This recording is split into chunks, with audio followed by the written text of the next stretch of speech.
Welcome to the Light Gate. We have a big night ahead of us. Somebody we dearly care about is on with us tonight. He already has a presence on the internet in podcasting and live voice, everything. Preston's going to introduce him to you in a minute. Right now, we are coming to you from the beautiful city of New Orleans at 105.3 FM at the United Public Radio Network and the United Paranormal Radio Network at 105.3 FM. We are on Roku, we're Tumblr, we are Facebook. The Lightgate is also on my Facebook. We have YouTube, and we're so good to go. Preston, over to you. Thanks, Dolly. Yeah, thanks everyone for joining us. I'm super excited. We have, let me see, what episode is this? This is episode 13 of the Lightgate. And as Dolly says, I'm Preston Dennett. My lovely co-host is Dolly Saffron. And we're super excited to have you with us tonight because we do have a wonderful guest. But let me just say a quick hi to some of you who have joined us today. I'm always excited to see you all here. And let's see, I see some definite familiar names. Foggy Notions podcast. Thanks so much. Yeah, here's to 1 million views. That could happen. You never know. Hi, Magnus. Nice to see you here. John Smith. Hello. Rad Peanut. Always nice to see you here. Oh, hi, Susan. Very glad you could join us tonight. Bryson's Folly. Let's see. Oh, Louise. Thank you, Louise. You were here last time, so thanks for joining us again. Hi, Janice Connet. Let's see who else has joined us. W. Decker. Well, yeah, it looks like we have a nice big audience here with us. Dolly's disappeared for a second. Hopefully she'll be right back. Oh, Renee. Hi, Renee. Nautical Strings. Let's see. Dana Matthews. You're here as well. Oh, Real Badgers. Nice to see you. Let's see. Who else do we have here? Zenfire. Yeah, it looks like a nice big audience. So I'm super excited to have you all here. Hopefully Dolly will be back in a second. I'm not sure what's going on. There she is. Freaking me out. Sorry. It's all right. Okay, yeah, well, I'm super happy to see all of you here. Zenfire, Odyssey Counseling, Betty Duncan. And yeah, I'm so glad you could join us because we do have a really wonderful guest. It's someone we've both known for quite some time and have spoken with extensively. He's got a pretty interesting story to tell, to say the least. And his name is Marquise Williams. And let me just read his bio here. Marquise Williams is, of course, a UFO investigator, investigating a lot of different things, very much into philosophy as well. He's an experiencer, podcaster, radio host, and voice actor. His main interest and focus has been on the UFO, UAP phenomenon, non-human intelligences, and philosophy. I took a bunch of philosophy classes in college, so that should be fun to talk a little bit about. Marquise has been studying the phenomenon for 10 years and more recently has transitioned into researching and speaking about the phenomenon with other researchers as well. And you may recognize him. He is the weekend host of Dave Scott's hugely popular Spaced Out radio podcast.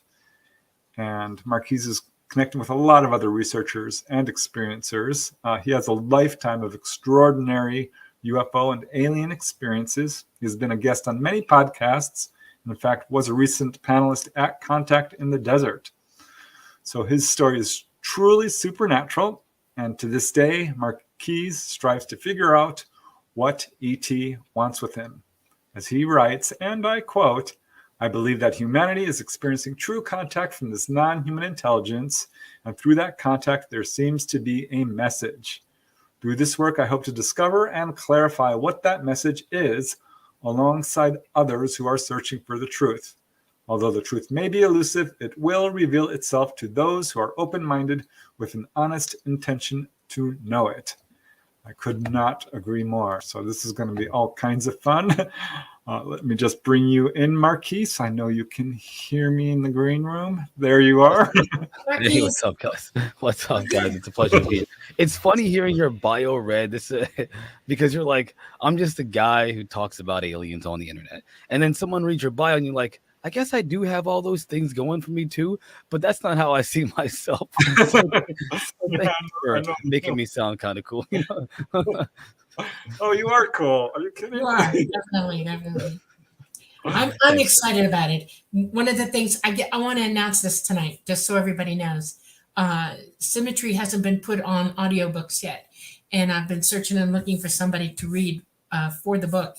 And we've decided, me and Preston, that we're putting Marquise in that seat, and he'll start reading in a couple of weeks, and we'll see. Yeah, it's gonna be awesome. It's gonna be awesome. Yeah. I'm We're excited. So that's the voice. You're looking at him right now. That's You'll I know you'll enjoy it because I like to hear myself talk too. So I really do. No, listen, my unicorn, I call her my unicorn. She says, you just like to hear yourself talk, don't you? Say, I guess that's why I became a voice actor, because I really enjoy just the I don't know, the resonance of my own voice. I want to hear myself talk about things that I'm passionate about, because what better perspective to learn from than your own? So in my mind, that's how I see it. I see it as a feedback loop, so to speak, to discover more about myself. That's why people sing. Did you know that? They like to hear themselves sing. So it's an art form. Yeah. Speaking is just like singing. You're creating art. Yeah. Hey, I'm with you. To music, but singing music is that much closer to it. So I totally get that. Yeah. So, okay, so we want to know, where does this all begin for you? Oh, well, when I was just a fetus in my mother's tummy. No. Let me think. So I was once a single-celled organism. No, I think that this all began when I was a kid. Probably the first experience is what I usually refer back to. When I was a kid, it was after my father passed away. And I had an experience in my grandmother's house where my dad was, for the most part, where I woke up in the middle of the night and I saw, the light, brightest light I've ever seen. And I've actually been talking to people about this lately to try to discover more about my experience. And the more that I talk about it, the more I realize just more and more things become interesting to me. And the one thing that I think is interesting is that the light was so bright, it's brighter than anything I've ever seen, even to this day. But yet when I got up and walked to the curtains and peeled back the curtains, it was just a beam of light. And so I don't understand, and again, I'm just reminiscing now, why the beam of light was shining so brightly into the window when all that I saw was just a beam of light pointing at the grass. So did they point the beam? Did they wake me up? Like, was the intention to wake me up, to get me to walk towards window? I have no idea, but that's just what it was. And when I saw that beam of light, it was like a cone that went down into the grass. And I just thought to myself, wow, that's weird. And so I followed the cone to its source, and it was a disc, an actual flying saucer with the dome on top. And it was wobbling really slow like this above the trees, just above the trees. That's no, because that's what they do. They wobble.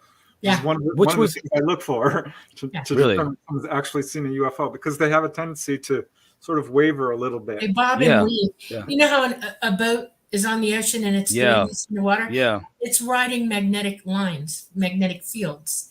And it's like being on a boat on the sea, and you see it bobbing and weaving. That makes perfect sense. Where was this, Marquise? This was in Englishtown, New Jersey, or I guess it would be, they changed it now. Woodville, New Jersey is what it is. And it was in my grandmother. She owned this massive amount of property, and it was all surrounded by literally woods, which is why it's probably called Woodville. And this was right in her backyard, in the backyard. I had thought it was the neighbors before I even got up. I thought it, because they do parties and stuff like that all the time, and they're good people. But I thought there was a bunch of cars, or maybe the police, because the bright lights were so bright. But no, it was this flying saucer. And as soon as I looked at it and I saw, I wasn't afraid. I didn't I just was curious, like, oh, wow, that's a flying saucer in my backyard, a UFO. And as I thought that, the light started to move towards the window where I was standing. And as soon as it got up the wall and then it hit me, no pain, just like I knew it hit me. And then I blacked out. And then I opened my eyes in a moment. And when I opened my eyes, I was laying down and tucked in my bed. So that's How old were you?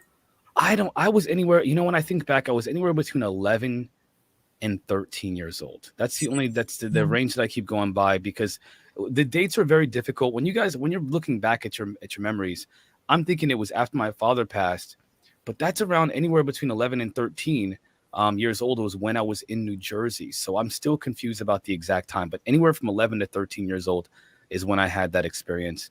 That's the first one. Well, wait, but I have a few questions, if I may. Sure, yeah. Were you alone in your room? I was alone. Yep, I was alone. I used to sleep in the living room because my grandmother had this sectional that wrapped around the whole living room. And I thought that was so cool, because it's like, when you're a kid, like even as 11, 13-year-old kid, it's like you're sleeping on a giant bunk bed or a giant jumping place. Because I used to jump on the bed all the time. Don't tell my grandmother. But it was awesome. It pulled out into a bed, and then I had the bed and the other side of the sectional to lay on. It's massive. The whole freaking room is a bed. It was fun to me. So yeah, I was by myself in that second living room, where the window was the whole size of the wall, almost the entire size of the wall. It's a huge window. Wow. So how high up would you estimate this craft? I would say if I were to try to guess, maybe 30 feet. Because it wasn't any higher than the trees. It was the trees were barely, the tip of them were barely like visible beyond the craft. So it had to be right at the very top of the trees. So not too high. Not too high. Did you hear or feel any sort of a vibration in your ears? Not that I can remember, not at all. No. And I know somebody asked me before about colors. The only, and this is, again, I only realized this having this conversation before when people asked me, there was almost like a blue tint to the area. And both times I had an abduction experience, there was a blue tint. Right. And I just thought it was ambient light, like a light's on and there's kind of an ambience of maybe a blue ambience, or ambiance. Yeah. But I don't know. That's the only thing that I can think of that I noticed that time. That time, no noises that I can remember, nothing, just a very silent, quiet hover, Well, the blue light is significant. I've heard it a million times. Blue light filling the room often is what people will describe, or a beam of light coming right through the wall even. Yeah, I don't know how that's possible. Yeah, that's weird. It's weird. Again, when you think about these experiences, you try to make sense of them without hypnosis. I don't want to do hypnosis. You can reveal little details if you're asked, and you think about it. But honestly, I don't want to relive, because the second time was terrifying. Oh no! I was terrified. Nothing happened. I just was scared. I still have a few more questions, and then sure. We'll move on, because so this happened, and you're thinking, okay, UFO, and I suppose at that point you hadn't really thought about this subject. No. But, so did you tell anyone? No. What happened? No way. I'm not gonna sound crazy. No way, man. I would maybe say I was crazy. And so I just like, it's one of those things where I don't even know how to explain this. It's the only experience that I had that was so like that bizarre and fantastic that I just knew if I told someone, they'd think I was crazy. And so I just put it in the back of my mind like a repressed memory. And that's another thing that's weird. Why is that a response? Why would that be a response versus, oh my gosh, I just saw an alien spacecraft, or I just saw you. I don't know why I didn't. I just naturally just thought I probably should just keep this to myself, and then suppressed it. Yeah, society does that to us. It programs you for it long before you're even thinking about it. I have a question. After you have fully conscious memory of that, what did happen, right? Just to that point. Well, to that point. Did it? If it faded for you, or you say repressed, what do you mean by repressed? Is it just something you quit thinking about? I just quit thinking about it. It's more like, I just no, I'll never forget. I've always remembered it. Always remember that whole scenario. So yeah, but it's very real. In other words, that's it's very real. It's one of the most vivid memories I have of my whole life. The only thing is that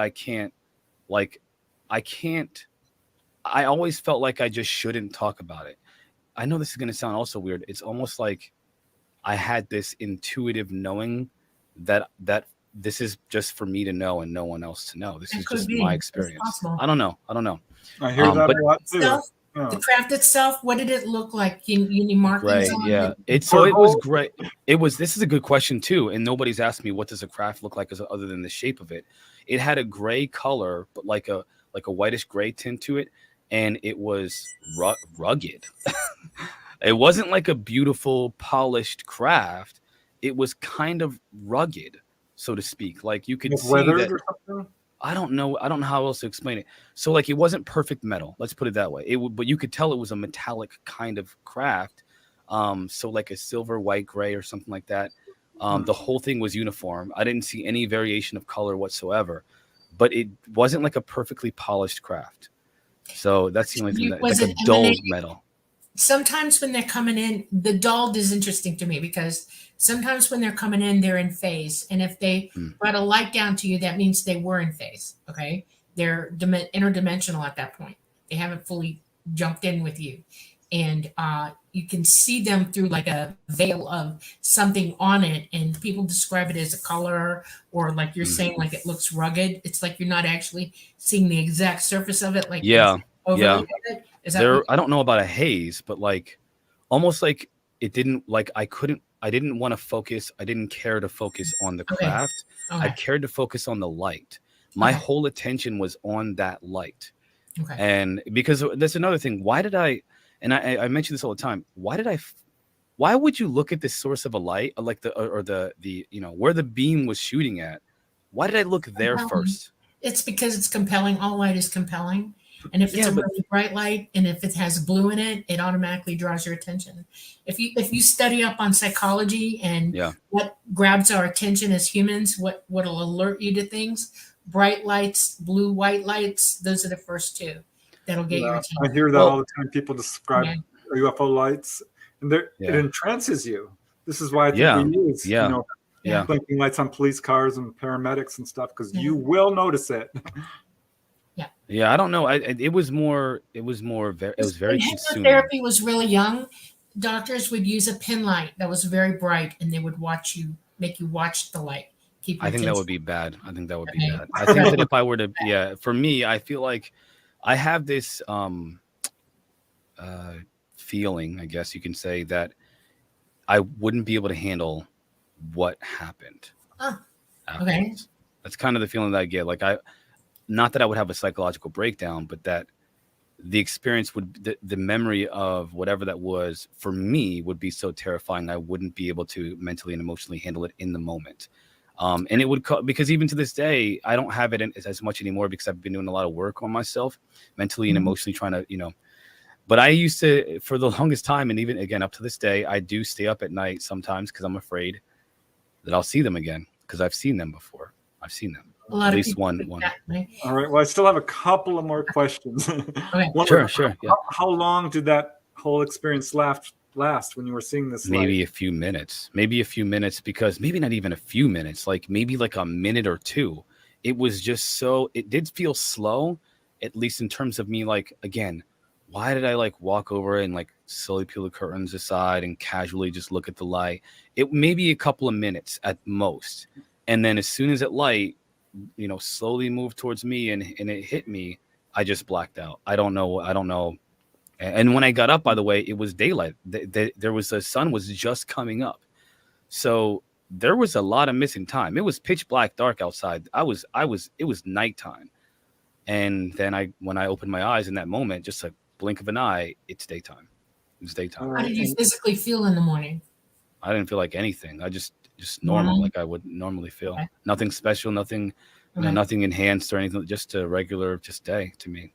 And did you ever dream about it, or have any unusual dreams, or anything shift at that point? I had a lot of apocalyptic dreams after that for some reason, but weird ones. Like I guess it was because I was a kid, but I had a dream that like the world the world was terraformed by a cartoon invasion of these cartoon aliens that were terraforming the earth into these really bright colors.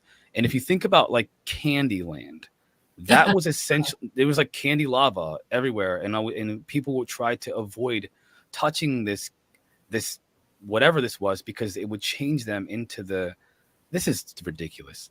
No, this is significant.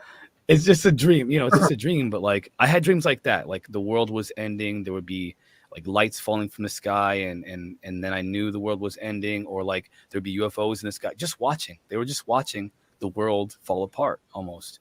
It was like they were seeing these craft were literally just watching a cataclysm happen in real time. And I would have them over and over, just reoccurring dreams of the apocalypse. And a lot of the time, it was just these craft watching the world descend into chaos. No, I think that's hugely significant because I do hear it a lot. This is a message people get often from childhood. And I'm kind of connecting it to myself right now because that was the age where I became obsessed with disasters, whether it was tidal waves or earthquakes or landslides or anything like that. Yeah, I was absolutely obsessed. And that was around the age I probably did have a missing time incident. Can't say for sure. Oh, man. But that's sucks not knowing. It sucks not knowing. Yeah, but like you said, I think that's the cause of missing time.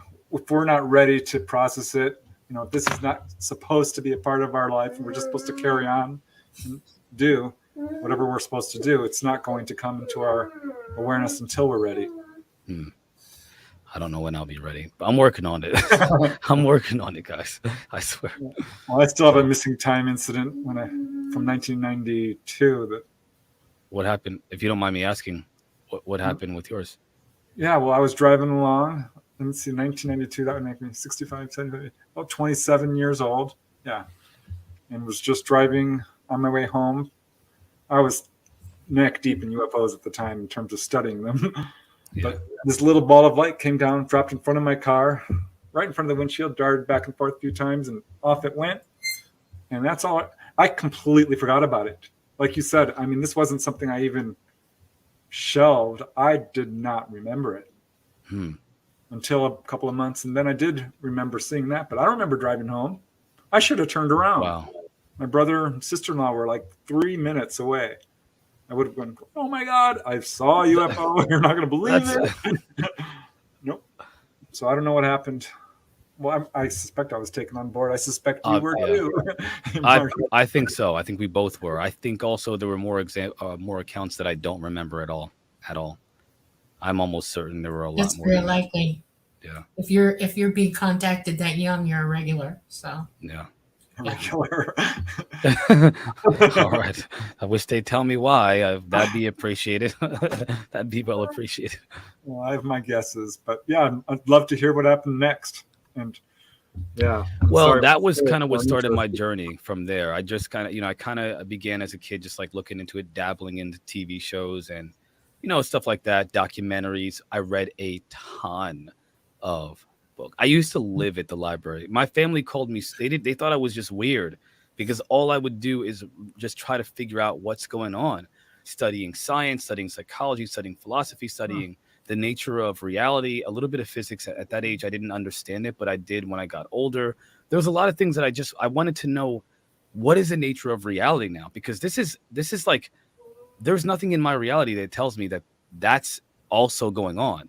But it's going on. And by the way, I'm not the only one, because there are so many people that have these accounts that I found out about through research at that age that are experiencing the same thing, and sometimes way more. And Dolly, far more explicit experiences than what I had. Right. So I knew there was something going on. Why is it not mainstream news? And because I'll give you an answer to that. Okay, this is important because you need to hear this. Everybody does. If you're having a hard time remembering contact, there are a few reasons why. One of them is that your abilities are switched off. You're being pushed away from them. Our society is geared toward that. Fear is the number one reason you're having inability to use your abilities. The second one is the world that we live in has been very, very unforgiving about contactees. And if you talk about it, you're considered weird and odd. Yeah. We're also being threatened with violence constantly, wars, people beating each other up all the time, people hating each other all the time. These things affect us to the point that it shuts us in, so we can't go out of ourselves and pick up on what's really real. We're living in a very heavily constructed reality by the powers that be on this planet, and it's not pretty. And that's why. I think you just answered Maggie Smith's question. Maggie Smith asked, and I wanted to, just because I thought this was interesting. If you grew up where you could see the stars, how could you think that this is it? Because Dolly just answered it. We're trained to just stay stuck in this paradigm that limits our perceptions of reality. So that was a great explanation. Your timing was perfect for that explanation there. Yeah, well, it's totally true. And it's no coincidence because the cover-up is real. There's an enormous amount of time, money, and effort being put forth by, I'll call them the secret government, to make UFO witnesses look like liars, idiots. Oh, they don't have to. You think this is so interesting because you would think like, oh, if the government's hiding this stuff, well, how come we don't find out about it? Because all they need to do is make you look crazy among your peers, and you won't say a thing. Right. It's what's happening with the military personnel who are witnessing these things, and they won't talk about it because they just recently said, and this is a crazy admission, Bryce Sable just recently said that, oh my gosh, pilots were deleting evidence of witnessing UFOs because they didn't want to receive the backlash from their superiors. They would get a stain on their record, and they could lose their pilot. They could lose their ability to fly again. Their whole life would go down the tubes. I have a term for this. It's called mafia training, worldwide mafia training. Oh yeah, for sure. We don't tell, For sure. Yeah. I interviewed a pilot once. He says, "Can I use your name?" He says, "Yes." His name is Toshi Inoue. He says, "Please use my name. I want to come forward." And I think he, decided no more. I am not dealing with this. He's a hero. He's a hero. That's what I call a hero. The biggest reason everybody's confused. Okay, and this one's important to me to relate to you. We are lied to constantly. We lie to each other. We lie to ourselves. We become delusional. Our governments don't tell us the truth. Lying is the acceptable norm of communication on this planet. Yeah. Okay, and that is number 2 on the list. This can cut you off at the neck. It can de-evolve you in ways you can't even imagine. It's important that we all stop and think about what we're saying out loud and what we're thinking to ourselves, because reality is reality. You can't change it. It's always going to be in front of you. You just have to want to see it for what it really is, and people got to learn that. Preach, sister. It's true, man. I know. It's true. And we'll talk about your famous quote whenever one of these days, but it's my one of these days. You want to die stupid, okay? It's my favorite quote. I still to this day have been using that so often. It's my favorite. I tell my kids that. I tell my unicorn that. Everybody knows now. If you die stupid, you got to pay for that. It's karmic. I'm telling you, it's karmic. It's karma. Yeah, that's so awesome. Face it, you get to the other side, the first person that greets you is, how come you didn't know what was going on? You all the signs, and you didn't even. It's like, oh my gosh. Yeah. And you have to work on it. You have to work on it. E.T. has a saying. My dad taught it to me, and I realized much older that he learned it from them as well. And here it is. You ready? Know all that is knowable, then proceed. Okay? Don't open your mouth. Don't say anything until you know you're talking from fact, from knowledge, from experience, that you are actually employing what you're doing. When you do that, you speak with authority. That's where true authority comes from. And truth is a type of authority if the person speaking that authority, truth, has the experience laid in and they're employing it. It's not hard to figure out how that works. And we live on a planet where there's not a lot of that going on right now. We need to do that. We need to all work at it every day. That's an awesome, that's amazing. By the way, your dad was an awesome person, clearly. I hear a lot about him from you, and he seems to be a really awesome guy. He was one of my heroes. He really was. Clearly. Yeah. He was one exceptional dude. My mom was pretty exceptional too. Some people say that I downed her or whatever in the book, and it's not that I did that. I wanted to tell the truth, and sometimes the truth is hard. And don't get me wrong, I love my mother. I love my mother greatly. Okay, I admired her. She just had this issue. And it was a big one, and it was hard for me to work with her for that. Same thing. My mom was one of the most, I always see my mom as one of the most amazing human beings I've ever met. But she had some serious issues that people would say caused me trauma as a child, none of which I thought about. All I can think about is how much she loved me. Right, You know, exactly. That's all I can think about. So yeah. It's amazing. I think it's hard for a lot of parents to deal with the whole UFO issue too.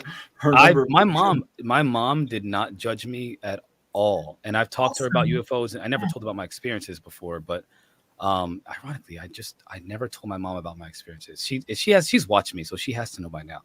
But she's never judged me for looking into the topic. She's actually looked to me. And this is a good feeling, by the way, guys. My mom has looked to me to understand things in life because she knows that I'm a very astute person. I read a lot. I'm always looking for. You're a searcher, a seeker. I'm a seeker. Yes. I'm a seeker. Yeah. Yes. And she recognized that, and it makes me think that she trusts my ability to figure things out and that's a good feeling. Because when you're a kid, you think you know everything. Well, your parents tell you no, you don't. Well, my mom embraces the idea that her son is really figuring things out in this life. That's awesome. That's a huge compliment from a parent. That's awesome. My dad could never accept that I investigated UFOs. One day I came home, he was so excited. He's like, look, here's what Roswell was. It was the mogul balloon explanation had just been released by the Air Force. Oh, it's man. like, see, Preston, like, Dad, no. That's the first explanation, Dad. The third one is yeah, most of my family did come around, but my dad never did. Not to the day he died. God bless him. It's fine. But yeah. My mom sort of did right after my dad passed. He passed away, and it was very cold. It was below zero. It's like 20 below.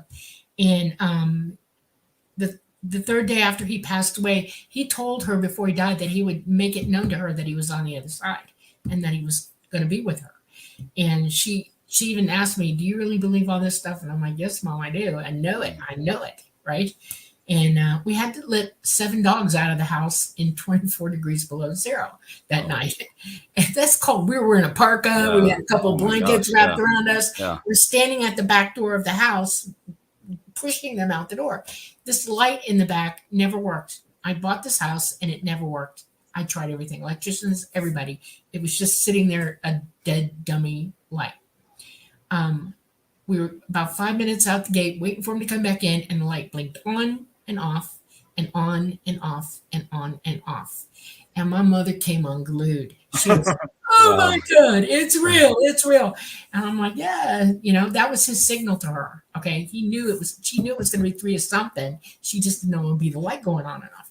And she was dancing around for days after that. And she very slowly started to realize that, oh my God, this is real. And we had a couple incidences in the house before she passed away. She was like, okay, they're here. All right. Okay. It's real, guys. Yeah.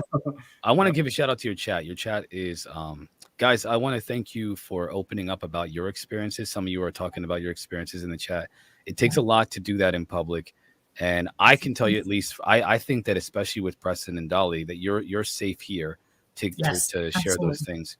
And you're safe with me as well, because again, it is very, I think that opening up like that lets other people know that it's okay to be vulnerable, especially among like-minded people.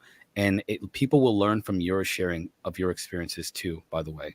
So it's a good thing. And I appreciate you guys doing that in the chat. Thank you. We love everybody who shows up. We really do. Yeah. At some point I want to start putting up questions, but I'll usually do that at the second hour. Sure. But yeah, I'm so glad you're paying attention to the chat, because of course I'm always multitasking. I'm glad y'all are. Just so everybody knows, I have a phone that I have to hold up to my eyeballs to see the chat. I am farsighted. I have binocular vision, and anything from my hand to my face I can't see. So I'm sitting in front of a computer. I can sort of see everybody's faces, and I see blur. Even with my glasses on, I cannot see it. It's a handicap. Well, I pop up little quotes like from this one from Gray Troll, Preston and Dolly, and another great guest. So thank you, guys. I will let you know, Dolly, if it's a question. But yeah, I'll be popping this little nice comments every now and then, just because it's fun. And I like to interact with our chat. But I'm eager, Marquise, to hear what happened next. That was so scary. Yeah. It was so the first time was more benign than the second one. The second one was far more visceral for me, and I get uneasy, so I apologize if you notice it. I do get it, but I don't know why I've told this story so many times. Why do I get uneasy? Because it's so real, guys. Because you're actually reliving it. That's like PTSD. Yeah. We relive certain memories, especially as you call visceral ones. They feel real to you in the moment, and you put yourself back there. I'm going to give you a piece of advice when you're talking about it, okay? Yeah. Just remember, as you speak and you're saying it and you're looking at it, you're looking at a movie screen of the past. It can't touch you. It can't harm you. It can't do anything to you except you watch, and that gives you a chance to pay more attention to the smaller clues in what you're saying and seeing in your mind. In other words, that's how I remembered everything. I literally sat down on the floor, closed my eyes, and just went into it. I relived the whole thing, and it popped. I popped, and I woke up. And you could probably do that too. The only thing you don't know yet, and you need to figure this out, is that you're afraid of what you don't know. Yeah. And the easiest way to be unafraid is to put a light on it and to show every corner of it and realize that what you're witnessing is the past, and make up your mind at the end of the memory. Don't be afraid of it. Save that for the end of it. Okay. If it's necessary to be afraid at the end of it, be afraid. But if it's not, shine the light on it, relive it, and see what's really going on, because you're not a child anymore. You're an adult, and you have more knowledge, way more knowledge now than you did then. You understand things 1,000% more. So that's how you do it. Okay. I will take your insight into consideration. I will tell you though that, and you're aware that it's almost like you fall into your body in those experiences. Right. Exactly. I know. I did. Trust me. I did. Yeah. So, but I will tell you guys, the second one was far more, like I said, it was more intense. I was engaged in researching a little bit heavier. I was in my early 20s. I don't know how old you think I am, guys. I was in my early 20s, so about 10 years ago, and or more, who knows, and going through a very rough time in my life, staying at my cousin's house for the time. And they lived in an apartment with a 2-bedroom small apartment that had a kitchen, living room, and kitchen, dining room, and living room, like kind of back to back to back. Okay. And you can see through the whole house. So if you walk in the front door, you can see all the way through the living room, the dining room, and the kitchen to the back door. And the back door was a glass door, so you can see through that as well. So if you wanted to, you could see all the way out back to the backyard. Okay. There's a reason why I mentioned that specifically, because I remember the time about 11 o'clock at night. Okay. And I was laying down on a living room floor in front of the TV, which was kind of adjacent to the door. And I got this feeling like, oh my God, like they're coming. And it was an overwhelming terror. Like there's no fear that you can experience like this fear. I've told people before, if I were placed in the middle of the ocean on my own and they cut my arm off and I was bleeding to death, where sharks were surrounding me, I wouldn't be as afraid. I would embrace death. This was more terrifying than that, because I've thought about this. And I had that terror, and I just thought, oh my God, they're coming. I wasn't thinking about them. Why are they coming? And that thought will always resonate with me, because I don't know why I said that. Why did I think that? Why did I say that? Thank you so much, John. I appreciate you. I appreciate you. But I was, man, I looked up and I knew they're going to come. They're going to go right through that door. And when I looked up at the door, the all the way to the backyard where the glass door was, there were 3 gray beings that just went straight through that door. And the weirdest thing to me was that, like, you would think that you would see, like in the movies when people go through walls and stuff, there's like a phasing or like maybe a wiggly weight. They just went through the door like there was nothing there. Like it was nothing there. And all 3 of them weren't walking. They were hovering, which was the creepiest thing. Why are they hovering? I don't understand why they had to do that. And so not only are these creatures walking through walls, which you're not supposed to be able to go through walls, they're hovering. the big heads, the big black eyes, the pure skin, like the grayish, bluish gray skin, the one-piece suit that was like cut off at the neck and the wrists, if they have wrists, the long fingers, the whole thing. And they were just hovering towards me. And I kept thinking to myself, like begging, please, like not now, not this time. I'm not ready. Like literally begging, like I was begging them to not do this. And as I was begging, you know, futilely, they surrounded me. The three beings surrounded me as I was laying down, just an even smooth, like floating around me like this. And then when they got to their positions, I thought, I will not forget this time. And again, I only had one experience that I remember, yet here I am as if this has happened many times before. Yeah. Like the thought of them brings, this is so it's common. You're doing what everybody does. No kidding. I've done it. Whitley Strieber talked about this. Yeah. Because each time was a new terror because he had forgotten it so many times. Yeah. See, did you ever mentally pick up any communication from them at all? That's what's coming next. Yeah. So when they surrounded me and they got into this position, like each position, my feet to the left and right side of me, I said, I'm not going to forget this time. And I looked up at the clock, which was, there's like a, you know how I don't know how to explain it, but like in the middle of a room that there's a connecting rooms that are open like that. There's like this curved, arched like walkway kind of thing. It's just open, but it's an arch. There's a clock hanging from that arched walkway or that arched, you know, whatever. And it was 11 something at nighttime. Mm-hmm. And I just thought, I'm not going to forget this time. And when I looked back at them, one of them was leaning forward in my face, like right here. Yeah. And all I could see, my whole vision was the big eyes, the face, the tiny little slit for lips and no ears that I could see just in my face. And in my mind, this is guys, I can't describe to you the level of fear. And in my head, calmly, don't worry, we won't hurt you. That's right. And then I blacked out. Yeah. And then when I opened my eyes in a moment, it was 3:30 in the morning. Yep. That's an average contact, 3.5 hours, 3 hours. It was bizarre, man. That was bizarre. So what did you do? I mean, at that point, I never talked about it until I met my fiance. Really? Yeah. Wow. Yeah. So I just decided that I don't know. It's what am I going to say? I'm going to ask you some questions. I want to know because you got the memory going on. In their eyes, when you looked into the dark eyes, could you see a pupil at all? I don't think so. I know that the only thing that I could remember about their eyes was that they were sleek. Like like very sleek.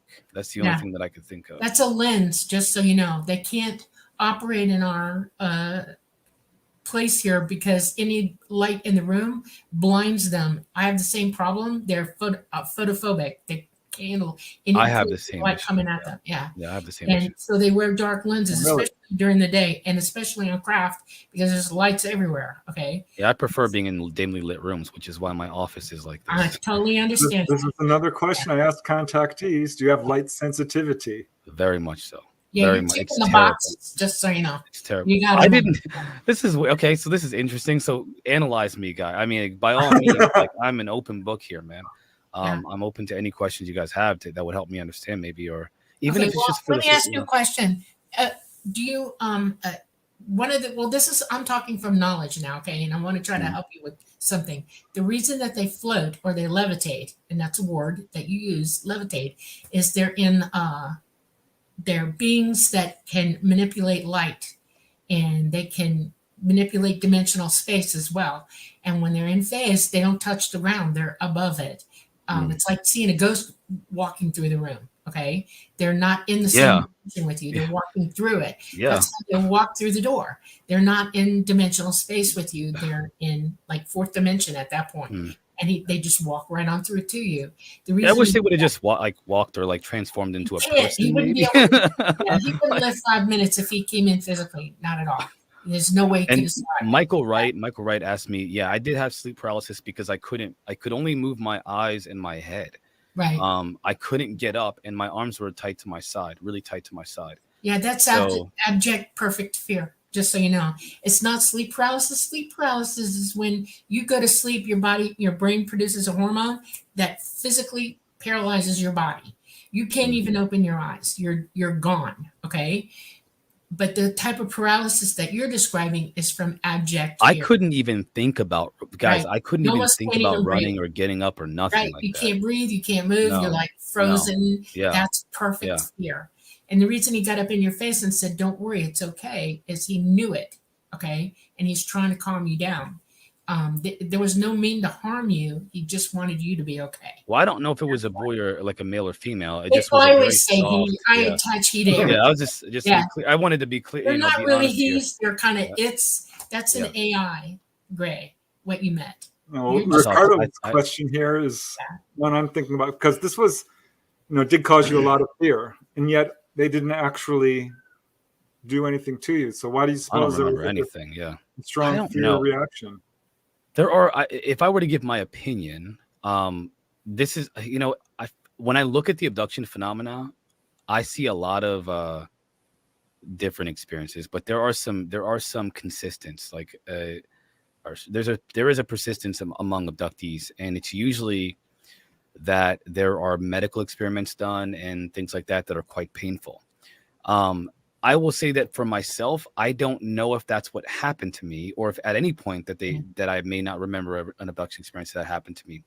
But I think that the fear is, I honestly think it's just a natural effect of being around them. Well, I feel like there's something about question. Do you like to be in control of yourself all the time? Dolly. Who doesn't? No, I got a problem. I got a problem. That's the problem with that. Forget I can, hear things. Yeah. Okay. That's why you're in fear. When you don't feel like you gave permission for this, I didn't. Yeah. Your conscious mind, your physical mind is different from your consciousness. This is a computer, and you're indwelling your body to use this computer to move around. Yeah. Okay. The funny thing is, physical mind has to give permission in your estimation, not your consciousness. They're in contact with your consciousness and your physical mind at the same time. But if your physical mind isn't ready for it, or you've locked them out and you're in that much control over yourself, you people don't realize this, and I'm giving you a big heads up. If you ever have an ET contact ever again, for any reason whatsoever, I'd prefer not to. Okay, tell them that. Tell them we're done, no more. And they It's a lack of control. I think that most people have told me that what they really have a hard time with. They don't. I heard some people in the chat saying, "Oh, I would love to have that." Listen, I am 35 years old, all right? Yeah. And as a 35-year-old adult male, I still sometimes I have this, like, if they, like, there are nights where I stay up because I'm gonna face them. If they ever come back, I'm gonna face you. You're not gonna do this to me again. Where I'm not aware, not again. And so that is my mindset, where I'll stay up till 4 or 5 o'clock in the morning till the sun comes up. Because I refuse. That explains a lot, Terry. Yeah, a lot of people do. I know adults who sleep with night lights. I do. Listen. I'm just saying, guys. Sometimes I'll sleep in my office with the door. I get what you're gonna do. A lock. They can walk through the wall. I'm just gonna face them. They're not gonna get me without me facing them. That's kind of just how I feel. Like I'm gonna look at them, and you're gonna. Okay. Now let me ask you a question. When you say that to them, and they say, "All right, let's have a conversation for 5 minutes," will you say yes? I don't want to face them. Okay, then be very firm and say absolutely not. Go away. I don't want anything to do with it. I mean, I would prefer that whatever, and I have a perspective, Dolly. You're always trying to educate me and challenge my perspective, which I appreciate, by the way. I don't want to be in an echo chamber. I tell my audience this all the time. I want people to tell me I'm wrong, because that's how we grow and we learn. And if you're stuck in your own head, and I'm one person with my own experiences and my own learning, there are people that have learned a completely different field that I know nothing about. It takes someone to challenge you from another perspective. Yeah. So I appreciate that. Opportunity to verify or deny it too. That's the process. Yeah. Linus Sutherland has a kind of interesting question. When these ETs came in, and you say they're hovering, how far off the ground were they? Well, if I were to guess, I would say they were about 2 to 3 feet off the ground, which is pretty freaking high if you think about it. It was just like unnecessarily, like, why are you floating that high? Why are you? I honestly feel like the purpose was to put me in a state of mind where I would be most vulnerable, and something that shatters your idea of what's possible, what reality is, like that would throw me off completely. You don't know what to do in those. What are you gonna? If a lion comes in the room, what are you gonna do? Run. You know you're gonna have to run. You gotta hide. You've already imagined, like, okay, if I fight a bear right now, this is what are you gonna do when these creatures that you hear are from outer space and have all this technology come into your room and walk through walls and hover off the ground? What are you gonna do? Does anybody have a battle plan for that? Because I don't have an idea, and I think that's the point. The point is to like shatter your defenses, so you don't have a response to what's happening to you. Well, it's kind of a triple whammy. It's one thing to deal with creatures that you've never seen before, and then they're moving through the wall. That's kind of different. What am I floating? Okay, there's a lot going on here. Did you have any paranormal experiences growing up? Where do you have psychic moments and things like that, or telekinesis or anything like that? Okay, well, before we get into that, Silent Listen has a question about this experience. Everybody asked me about smells. Did you smell any odd odors in your dark bedroom before the experiences? No, I don't remember anything. The only thing that I can remember is there were a couple of times afterwards that I've wondered if I had missing time, but I was too late at night. Maybe I was just tired. I can't put anything to it. That I smelled sulfur. Like that's the only thing that, like a couple of times throughout my adult life where I smelled sulfur during one of those experiences where I experienced fear and terror, but I don't know what it was from. I don't have any kind of like, oh, I saw light. There was nothing. I just smelled sulfur. I thought I went to sleep because when I lay down, and then, it was a regular night for me. I'd say like one or two times I had that. By rotten eggs, right? Yeah. Yeah. It was strong. It was really strong too. So that's the only thing. But again, those are experiences I got no real context to what happened around that experience. So, all right. And how old were you for the second one? The second one, I was 23 or 24 years old because that's about the time that I went through the bad period of my life. Okay. Now, when did you? Robert is asking. Let me see. Let me pull this up. All right. What year was the first and the second event? Oh my gosh. I'd have to calculate that. I mean, I would say maybe 2005 was the first event. Anyway, 2003 to 2005 was the first event. And the second event would be about 10 years from today. Well, 12 years from today. So it's 2023. So 2011. Maybe. I mean, that's the only thing that's about. I'm guesstimating here right now. If you guys can see my in real time here, I'm not sure, but I was 23, 24 the second time. I was 11 to 13 the first time. So, and I'm 35 now. And that's what math I'm working off of. Okay. All right. So well, I'm interested to hear about the paranormal stuff too, because that comes hand in hand.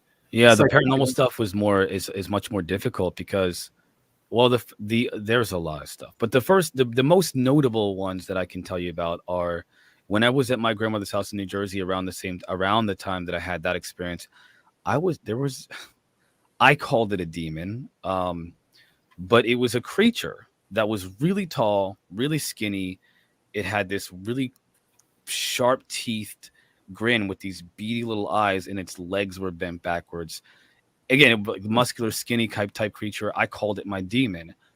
And in that room that I slept in, that I told you guys about, that had the pull-out couch, this is hard to describe the layout of this bedroom or this house.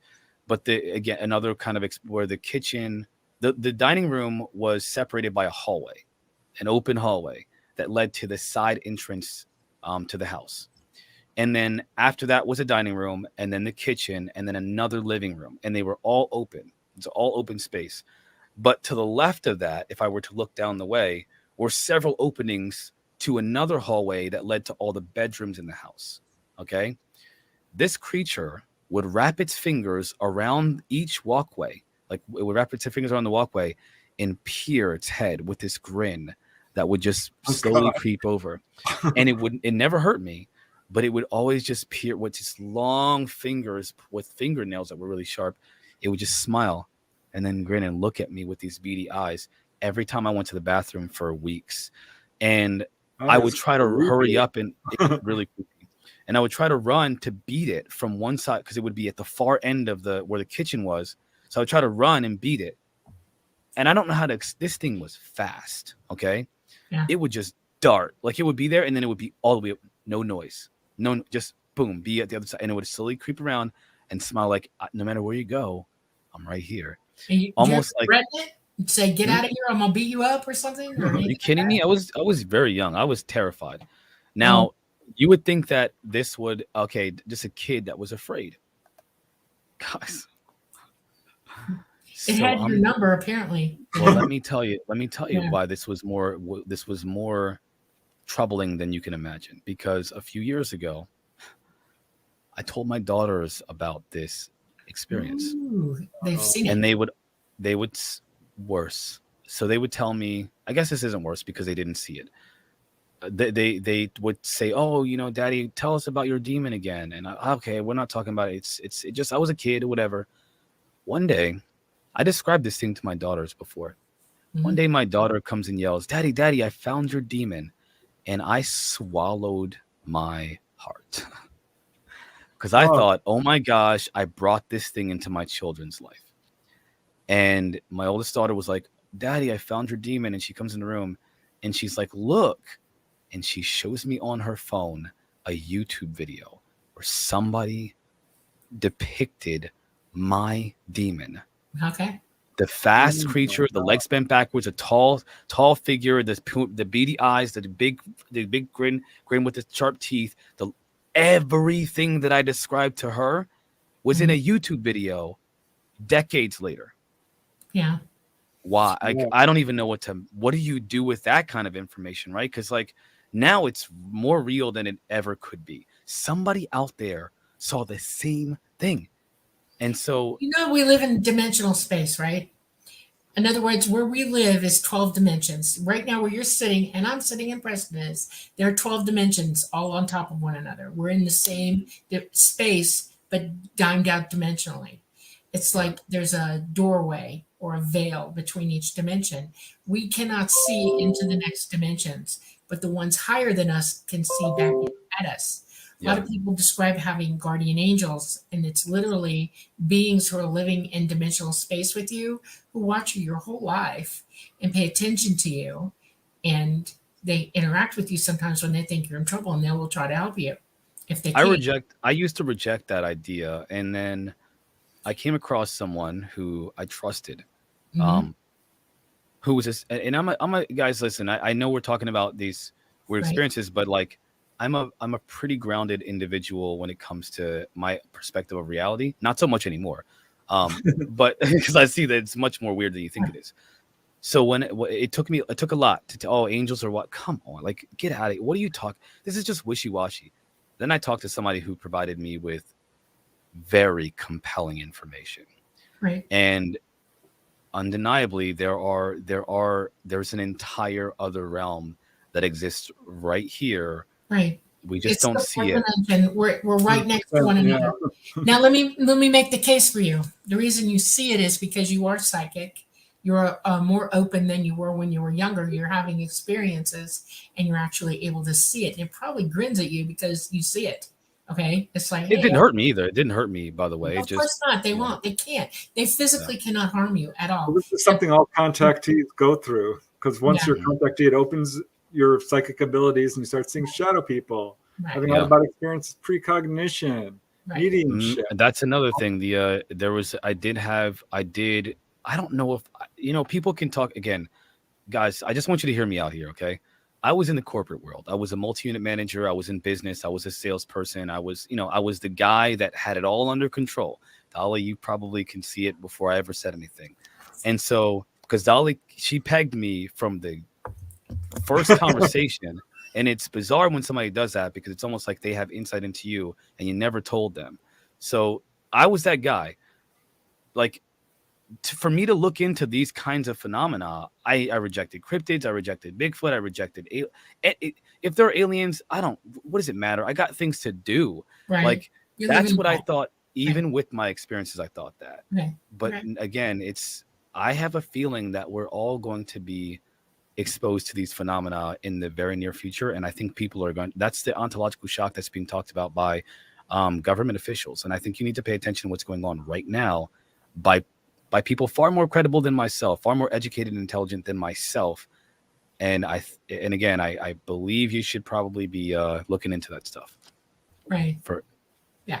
We have our magnetosphere is going down, and it's letting in a lot more energy than we're used to. And people are waking up. This is a time where people would be waking up. Whenever there's a calamity or catastrophe coming, people intuitively pick up on it, and they start developing rapidly, sort of offset what's going on to prepare. Lots of people are sleeping every night and knowing something's coming. They're just not quite sure what it is. And yes, your abilities wake up, and then you start seeing things that are actually here with us in this dimensional space, and you're going, oh my God, what is this? And it's gonna get a little hairy scary for some people, because some people, what you're looking at, it could put you off a little bit, you know. I'm ready because you know, I feel like I am at a point, Dolly, where even with the fear, I'm ready to face, because what are we gonna do, guys? What are you gonna do? You have to face it. Right. You're not gonna be able. Much more healthy. We didn't come here to have it easy at all. We came here to learn and experience things, good, bad, or indifferent. And we all will leave here. That's a fact. Okay, one way or the other. Everybody. And once you face that about yourself and about what's going on around you, you learn to gauge your responses to things. You learn to perceive them a little bit more emotionally. What's the word? Maturely. You know, count to 10. You take a deep breath. You go, okay. Courage. Have courage. You have to be courageous. Yeah. We have to take a quick station break here. Okay. So hold on for 1 second. I just want to let everyone know you're listening to The Light Gate. I'm your host, Preston Dennett. My lovely co-host is... I do that all the time. Dolly Saffron. And our guest today is the wonderful Marquise Williams, and we are streaming live on the United Paranormal Radio Network, 107.7 from the beautiful city of New Orleans. Also the UFO Paranormal Radio Network at 105.3. We're on a number of other platforms, YouTube, Facebook, and Roku, I think it is. Yeah.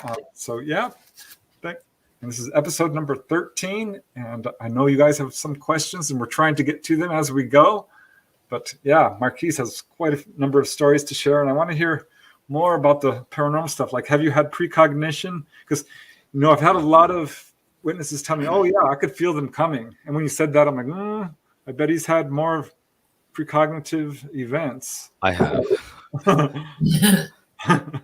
So I'm curious about that, because I experienced that a lot when I started having out-of-body experiences.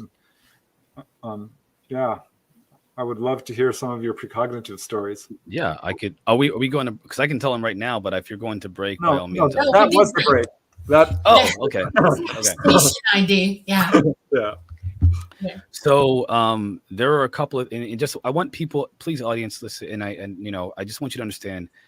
Again, I rejected these experiences for a long time because I don't want to believe that they're anything but they're not worth even mentioning. That's what I thought. But again, the more that I learn, the more people I talk to, the more people that educate me on these things, the more I realize they are of the utmost importance. So let me begin with when I first started to mess with the I hate to say that, some very interesting phenomena, like, for example, out-of-body experiences. I was practicing for quite some time how to go out of my body, and one day I finally achieved that experience, and it was the coolest thing at first. So I was laying down in that again, this is all in New Jersey, just so you guys understand. This is the oddest thing is a lot of things happen in New Jersey. I was laying in bed and I was practicing and doing the meditation practice, the exercises, the vibrations, the vibrational energetic work for my energy body. And then I finally sat up. It was like my body floated, because instead of moving your physical body with your muscles, it's hard to explain, but it's like you intend your body to get up instead. Right. So I finally sat up and I kept saying, open your eyes, open your eyes, open your eyes. And I opened my eyes, and then I could see. And I turned my head around without moving my body. And I mean, like, this is so weird. 360, 360 without moving my body. And there I was laying down. It was so creepy. So, and I wasn't scared. I just was like, wow, But then I turned back around really fast. Like my head just snapped back in front of me, right? Like this. So I'm looking ahead and I could see for miles. If I wanted to look like 20 miles down the road, I could just see all the way through it. The sky was as clear as it's ever been. I could see all the stars in the sky. Everything was just so clear. And I was like, oh my gosh, I did it. Like I'm doing it. And then when I said that, all I heard was like the sound of 1,000 voices. It was like the whole world was screaming everywhere all at once.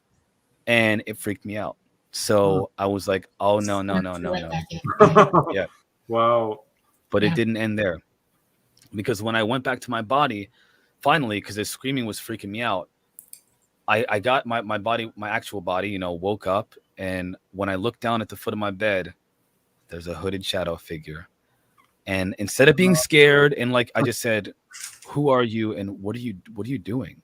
What are you doing? And it was almost like it like urged me to go back, like lay back down, go to sleep.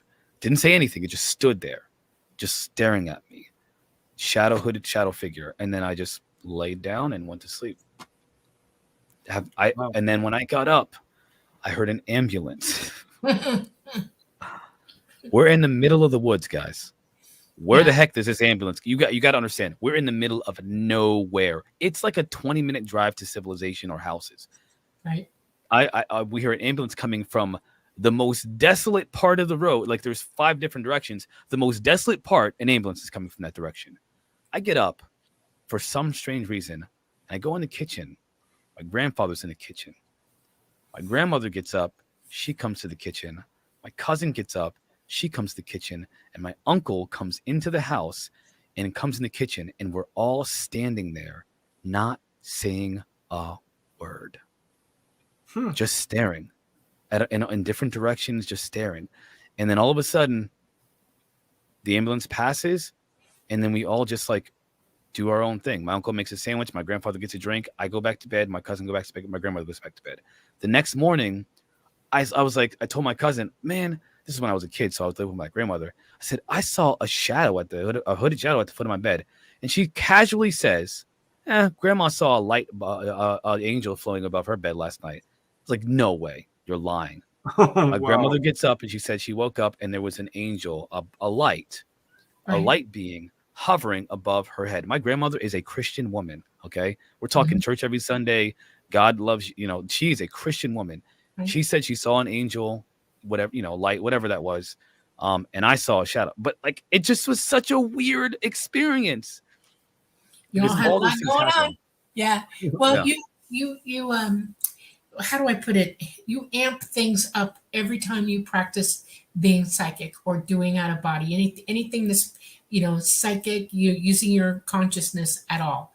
Yeah. It amps the air up. It amps all the, everything, the magnetic resonance of the house, it all goes up. And it's not just you're affecting everybody else in the house. And it's like opening the door for everything to come in. And that's why other people saw what they saw. You actually open the door.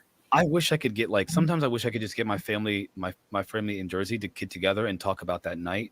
You should. For like a corroboration, because it's been so long since we talked about it. Yeah, tape it, record it, Yeah. Those are things, good things to remember. When I was growing up, every time psychic ability was encouraged in my home. Okay. My mom didn't like it, but it was encouraged. My father especially encouraged it. And so did my great grandmother, who I was raised with.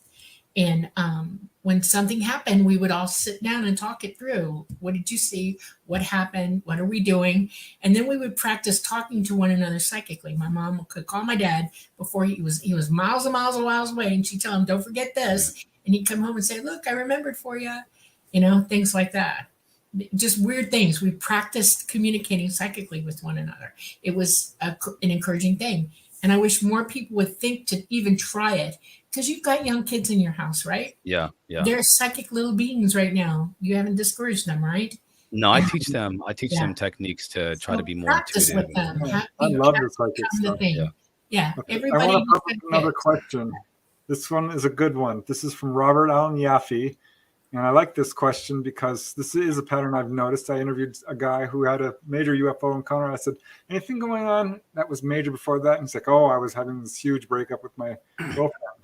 Another lady I interviewed, Geneva, So funny. was having a So funny.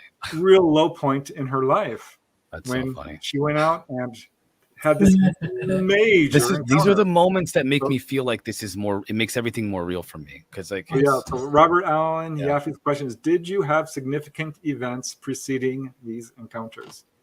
my father passed away the first time, and I had a divorce the second time. I figured I might as well just be honest with you guys. I was going through a divorce the second time, which is why I was staying at my cousin's house. So one of the worst times of my life, guys. I mean, it was terrible. Yeah. I was distraught. I was in a very bad place. So So That do you makes feel like sense. somebody was trying to tell you something or try to, guide you in you a know, certain my direction? everybody that I've met, even my children, asked me, did they change me? Did they make me this way? When I was younger, I was a complete idiot. I was not very bright. All right. I wasn't very bright at all. And then, I just went on this path afterwards to meditate and to learn about myself and to read and study and educate myself. And I'm talking years. That's all I cared about, was trying to understand what's going on. And it just carried. It's just one of those behaviors that carried on forever. And I changed. The first time was like I woke up, like whatever I was supposed to do in terms of searching, I started then the first time. The second experience was when I realized that I needed to change my life in a different way, which literally led me to this. So I could attribute each one of those encounters to why I'm here today. I don't know. I don't really know, to be honest, but at least I can say that my father died the first time. That's when I had the experience. And the second time, I was going through the divorce. That makes sense. When I had my first real out-of-body experience, I was so depressed. My mom had passed away some couple of years earlier, but I just couldn't get over it. Yeah. And that's when I finally had it, and it helped for sure. Yeah. Sent me on a quest. There are many catalysts in life that spring us forward, even here amongst ourselves. People can say, well, this person affected me and it changed my life. That person, some of us have ETs affecting us and changing our lives because they see that we're on a path and they're encouraging us to go to it, And I don't know, you keep asking yourself, why am I doing what I'm doing? Am I doing what I'm supposed to be doing? Is this what they want me to do? And the simple answer would be absolutely yes. Spread the truth, tell the truth. I saw Sean Cahill, and this is the kind of person that would convince me that I'm not this isn't just wishy-washy, right? Because I hear a lot of people that I feel like they experience stuff, but maybe not me. When I listen to your story, I'm like, yeah, Dolly can because she's awesome. I'm just a dude, right? But when I think about somebody who would make me think that I could also be these are real to me, it's somebody like Sean Cahill. We're talking a ex-military guy, veteran, respected, intelligent, very intelligent guy. If I were to, let's just put it this way, if I were to kick back and I don't drink beer, but I drink wine. Let's say he has a beer and I drink, drinking a little wine or something like that. We would have philosophical conversations for hours on end. I could see it. And he talks about bending spoons. Why? Why would he do that? This is a guy that's involved with the Nimitz encounter. Why would a guy of that caliber be doing talks on bending spoons? Because he can. Again, there's something there. Yeah, there's something there. Going on. We are all exactly. This is one of my pet peeves about life here on this planet. We are all the same. Every last one of us. We're no different from each other at all. And we have unbelievable locked up potential inside ourselves. We have greatness, each one of us, across the planet, the globe, in the universe. We're awesome. And all we have to do is let it out, work it. And nobody's anybody better than anybody else. I'm just a person, just like everybody else. Yeah, but you've had some really fantastic experiences. I mean, seriously, I don't want them because I don't think I'm the right person to have those experiences. I have a reason. You want to know what the reason is? Honest to goodness. This is my last time here. I'm done. I came here for this. I'm doing I ain't going back to this. I'm not coming back. I'm so done. Yeah. Well, I mean, it's ironic because you have these very intimate encounters with beings. Preston is a prolific writer, and together, oh my gosh, the power you guys have in this world. They told me to go talk to him. I'm No not way. kidding you. They told me, made me write his name down because I'm not good Yeah, with names. I watch you, Preston. I because I want to learn about the encounters, and you have so many videos about encounters. Right. If I'm anybody's impressed, gonna, yeah, I got to tell you guys, if you want data points on encounters, you got to follow this channel, because I need, like, this is the kind of place that I go to when I want to learn about all the abduction experiences and the encounters and the healing. It's like a resource for me for abduction experiences or contact experiences. I know people don't like the word abduction. You call it what you want to, Right. but It's that's where this contact. is where I go It's for just that. plain and simple contact. Abduction is a negative word that you've been taught to use, and it's wrong. It is absolutely wrong. Erase it from your memory. You are not being abducted. You're being contacted. I'll work on Just that. like if you were to meet somebody on the street and want to help you Yeah. out of nowhere, that's a contact. You're being contacted. Whether it's from a being from there or somebody here, it's all contact. We're communicating with one another. It's pure Yeah. communication. Well, And- I appreciate what you said, Marquise, because that's exactly why I do that. Because people don't have a recourse or a resource, and there's so much disinformation out there. It's ridiculous. Yeah.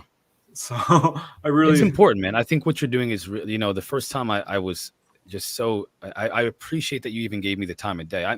When I was a literal nobody, which I tell myself I'm nobody, but I can't do that anymore because people do notice me now, right? Yeah. When I was a nobody. I watch you, Marquise. I watch you all the time. I watch you on Dave's channel. I watch you when you're interacting. I listen to what you say. I listen to a lot of people. Okay? we're all somebody. We're all an integral part of this universe. Right. I believe the same uncanny thing. ability to bring points out to people that nobody else would think of. That are Different true. perspectives. Yeah, perspectives. Or people very need. I good think at we all have our audiences, and each one of our audience members wants something different from each. They don't go to, and not everybody's going to everybody. Right? They go to each person because it resonates with them, and we all are like a beacon for different people in this world. Right. So exactly. Well, I'm going to pop up with another question because I like this one from Magnus Zetterquist. Have you developed the ability to heal or predict the future? We've talked a little bit about precognition, but healing I will is tell you. Yeah. So I will tell you this, and it's ironic because I rarely ever get sick, ever. I have gotten sick, just to be clear. It's just really rare. And I mean, like, really rare. I don't know about healing other people, but in terms of myself, the irony is that I do have health issues. Like, I'm still a human being. I'm not like a god here, guys. Right. But when I mean heal, but what I mean by heal is, like, in terms of the everyday average sicknesses that people go through, like, how are people always sick all the time? I don't get those kind of sick, like colds and stuff like that, or like, I don't know. I don't get them. And when I do, they last for maybe 24 hours, and I'm fine. It's the oddest thing. I will say this: when it comes to the precognition or the clairvoyance, if you will, which kind of encapsulates, it umbrellas a lot of different phenomena with those psychic abilities. I used to be able to, and I guess there's a remnant of it in my conscious experience. I used to be able to dream about people, and I would think about someone before I went to bed, or if I wanted to know something about someone, I would dream about them, and it would be like a story would unfold that would answer my question about that person, and it was never wrong.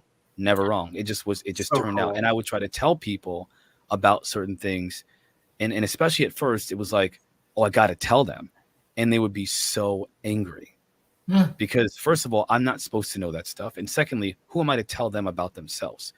And it's not like, oh, you need to be a better person. No, just like, listen, I've been thinking about you, and I think, is there something that is going on you want to talk to me about? If you want to talk, I'm here. They would talk, and then I would give them what my dream would kind of, the information that they would give me, and that's where it went wrong, where people would reject what I had to say because they weren't ready to hear it. And again, I'm not talking about like telling people how to live their life. That's not what I'm talking about. It's like telling them about something they need to be aware of. Right. Something that they're having a problem with. I don't know. And I would have insight into their problems. This is going to sound stupid. I'm going to sound like an a-hole right now. Because think about it. Like, oh, you know what's going on? No, I would dream about them. Or I would dream about whether or not somebody was safe to be around.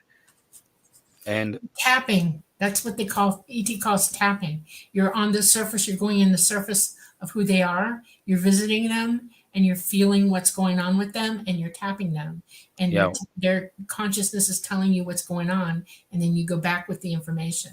Well, That's I turned it called- off. I turned it off You because did. because it interferes with my life, man.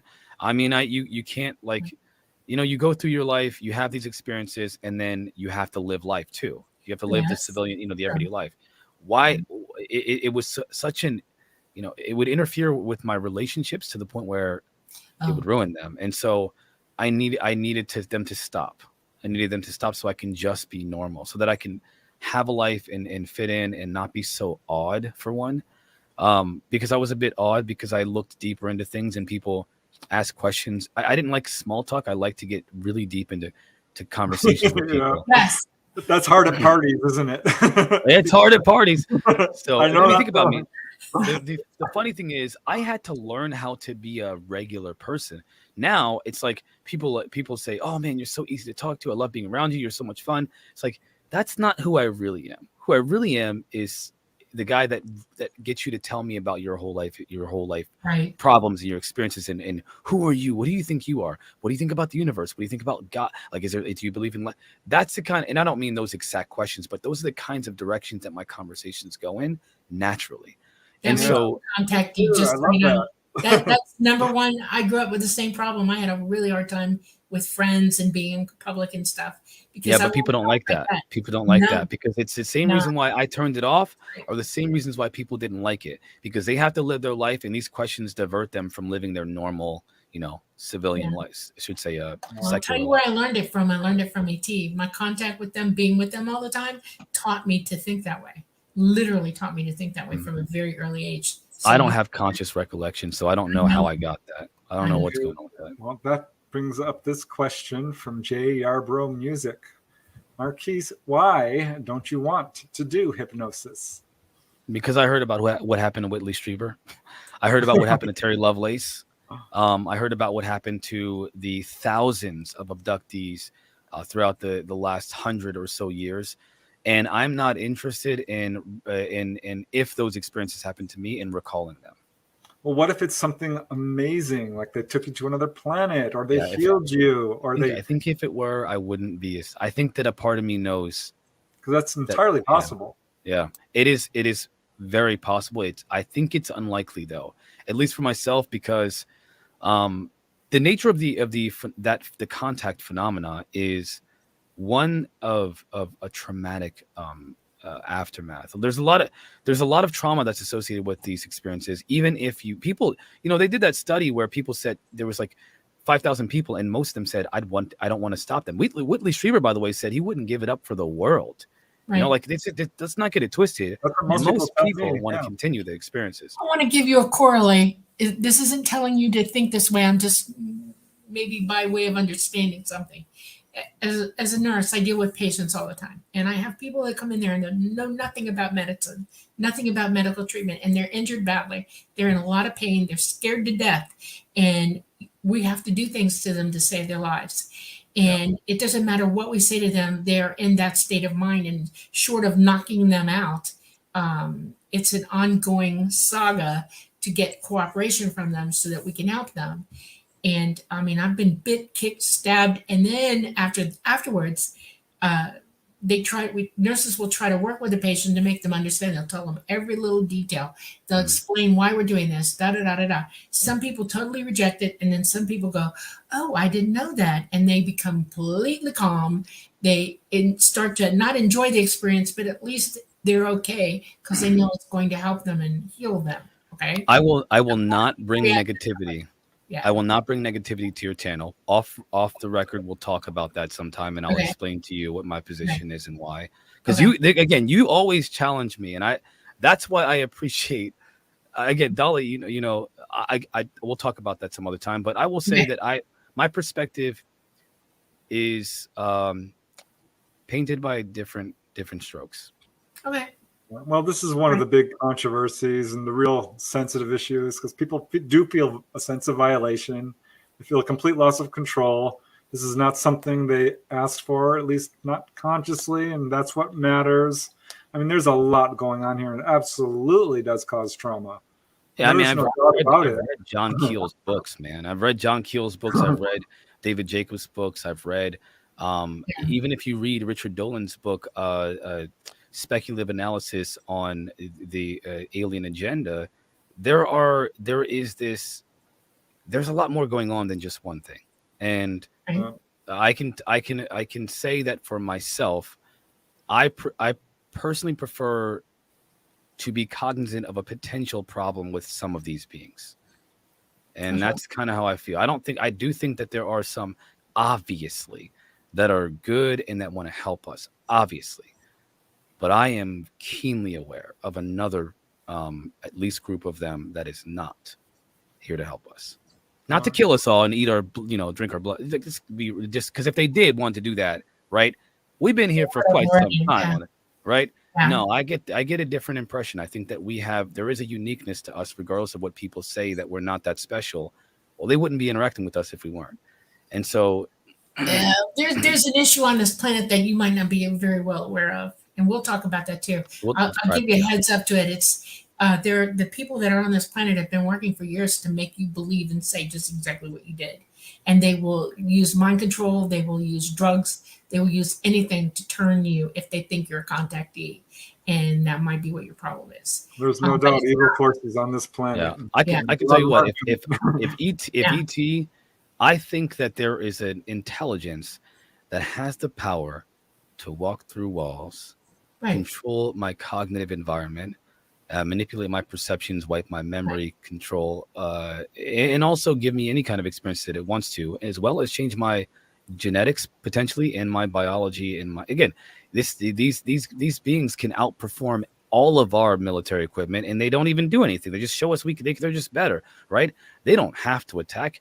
And I think that if they wanted to, they would make themselves known tomorrow, but they don't. And you have to, and for myself, I have to ask myself this question: when 800 million people are suffering from hunger, insecurity, when 2 billion people are suffering from economic depression, and I mean in terms of whether it be starvation to not having electricity in extreme climate areas and the likes, I feel like if there is a being that can change this, you talk about energy, right? There is a technology that operates off of what people call 0-point energy. I'm not sold on that necessarily, but whatever it is, they can produce the amount of energy that's produced from a nuclear power plant in a small 30-foot space without any exhaust, no heat signature, nothing, producing no chemical waste, no effect on the environment. They're not tearing a hole through our atmosphere by producing 500 Gs. They've got something that could revolutionize society, civilization forever. And let me ask you a question, and I'm going to put it to you because I hear what you're saying. You ready for this? I'm ready. Absolutely, point blank. You put yourself on the other side. You have children living on a planet that you planted there, and you expect them to evolve and reach up to you so that you can gift them with these things. Yeah. And what you see is what we're living now. As a group together, we cause these problems. We are the authors of our existence here. And now here they are, knowing that if they were to hand any of this to us, we're not mature. We have no reason to be able to handle it without using violence or turning it into something bleak and bad.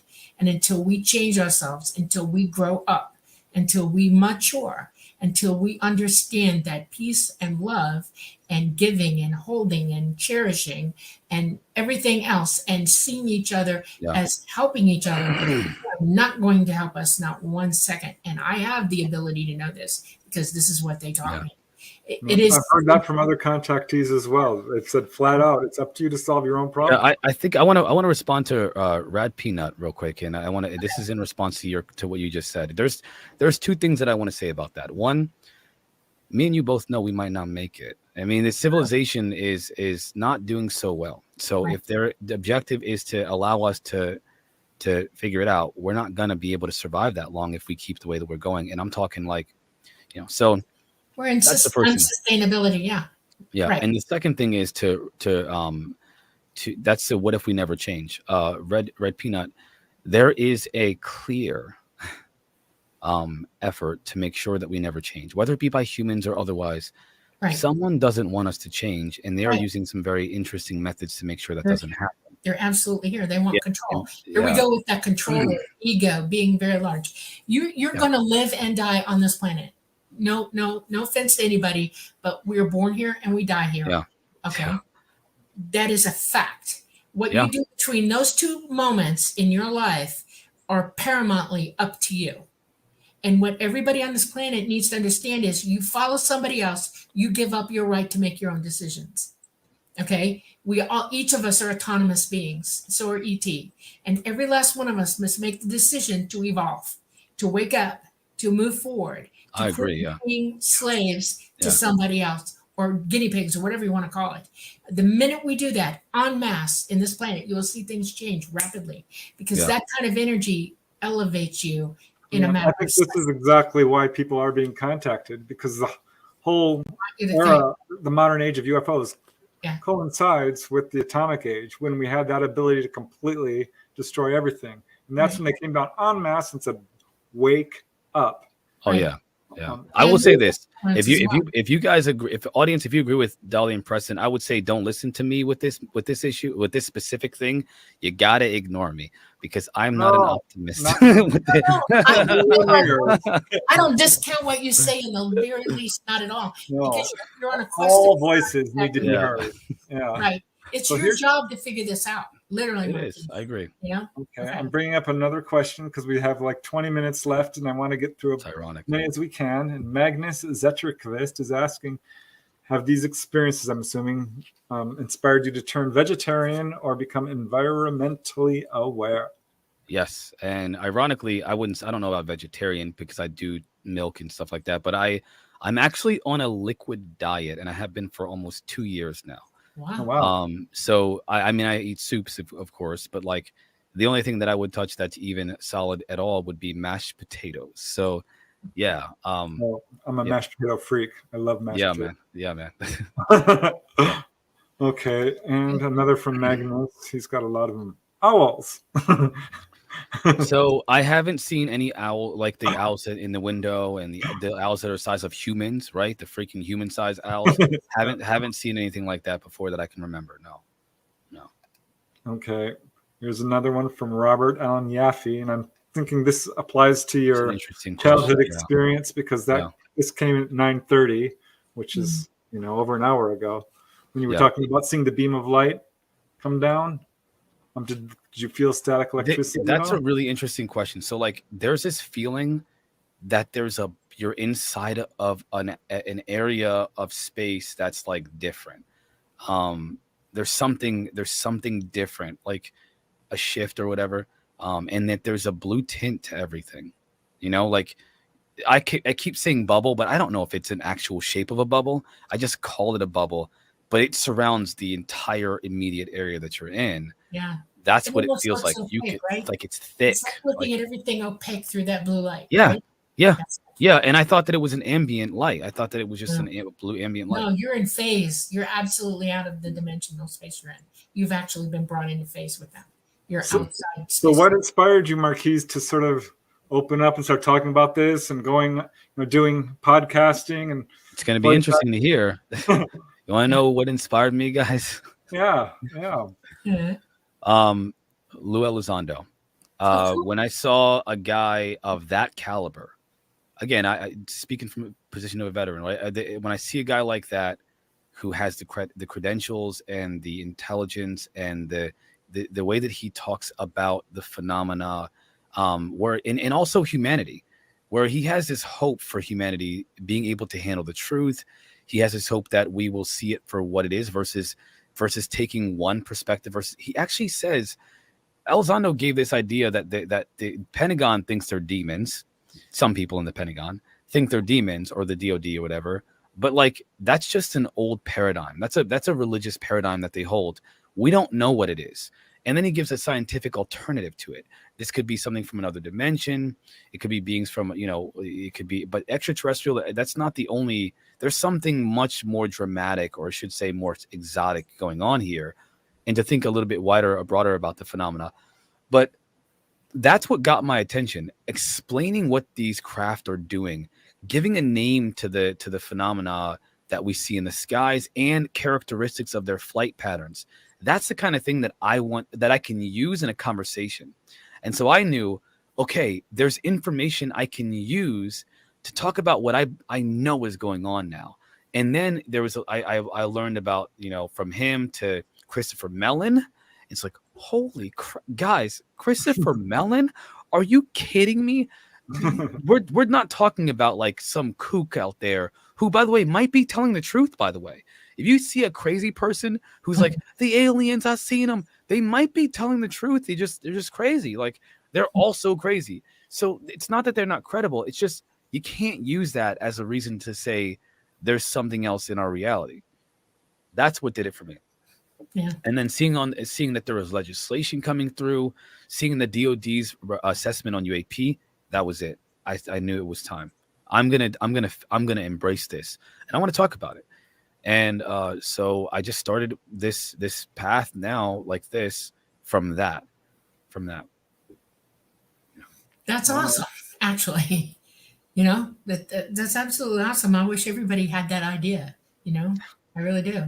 So those two major encounters you described, are those the only ones that you are aware of? For UAP, for the aliens, for UFOs and alien extra, non-human intelligence, now they call them whatever. The Greys are the only ones that I saw. That experience was the only thing that I had that I can remember. I can't remember anything else that I can think of in terms of the UFO and the alien experiences. When it comes to the paranormal stuff, there are plenty, but when it comes to the most notable ones that I have vivid recollection of, the ones that I told you about are the most vivid ones. And then the clairvoyance, if you will, to kind of blanket over psychic phenomena, the dreaming was the only other thing. You get feelings, but everybody gets feelings, but I have a very good sense of certain things about people, people. Right. I also have this ability to recall information in a very unique way. How so? So You're talking to somebody with the same problem. Go ahead. So there's a technique that I use for mostly for reading, but also for information. I got it from a guy named Paul Sheely and another guy named Win Wenger. They're both accelerated learning specialists who teach people techniques to adults, techniques to help them relearn how to learn through hypnosis and meditations and things like that. And I use their technique where they take a book. I don't have Michael Masters' book over here, but take a book, they turn it upside down and backwards. And then you look at the book and you try to see both pages. And the focal point that you use is a way to bypass the conscious mind's desire to want to read every single word. And then I flip through each page, and then I say a cadence. And I do it at a very even pace. 1, 2, 3, 4. Relax. Recall. And I just hypnotize myself into this cadence. And I do it backwards, forwards, backwards again, 3 times. And then I put the book aside, I close my eyes, and then I see the book in front of me. Yep. And then that's how you kind of do this technique. Eidetic memory. Yeah. Yep. Yeah. When I went to art class, that's what they had us do. They had us turn the pictures upside down and draw it upside down. You could draw much better because your mind sort of paints over what you think it looks like. Wow. Yeah. Instead of actually seeing it. Well, your eyes actually see everything upside down. Your brain flips it over. Filters it. So if you flip it over, your brain is having to immediately pay attention to every little detail of it because it's trying to make the flip again. Yeah. And you're holding it in stasis, and that's why it goes straight into your mind. That's so interesting, Marquise, because so many contactees I talk to have some really interesting memory things going on. Yeah, I do a lot of techniques. I like to have fun with visualization, especially. But it only works for information. Like, I'm not a genius. I just like information just is easier for me to comprehend and understand because I have a process. Okay, I'm going to bring on a little bit of a non sequitur question goes us back to the creepy entity that we saw. Because when you're describing that, I'm like, well, gosh, that doesn't sound like an ET. The tall thing with the backwards knees. Oh yeah, I don't know what the freak that thing is. I mean, that sounds to me like some low-level spirit, but I don't know. But Well, keep Maggie in mind, Smith's question is, could this be an entity that feeds on fear? I will give you a very short version of what I think. I think potentially, but I will say that the phenomena, and when I say the phenomena, I mean UFOs and extraterrestrial or non-human intelligence, has been associated with cryptid encounters throughout history.